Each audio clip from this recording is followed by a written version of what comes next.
atabasha kwicana ubugingo, ahubwo mutinye wica umubiri akabasha kwicana ubugingo.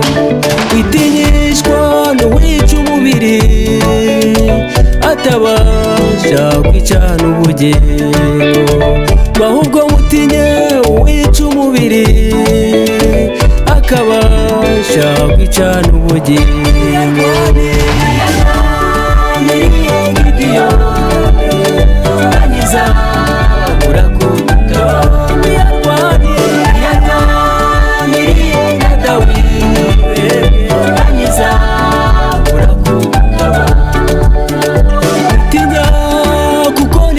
Namwe zabarinda mu bikomeye, zabaho umugisha muri byose, kandi nzaba Imana yanyu.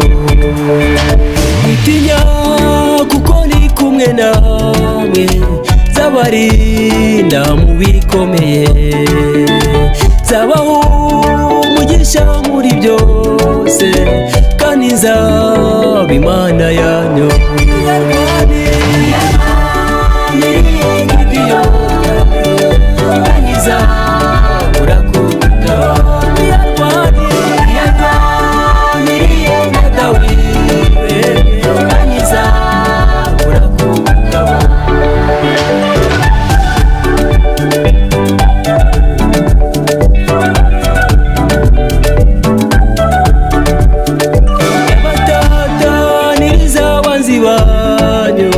Bace mu nzira zinyuranye, iryo ni isezerano mbahaye, nimutinye mu bikomeye. Ndabatataniriza abanzi banyu, bace mu nzira zinyuranye, iryo ni isezerano mbahaye, nimutinye mu bikomeye.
Zabura kudutabara, yarwaniriye na Dawidi.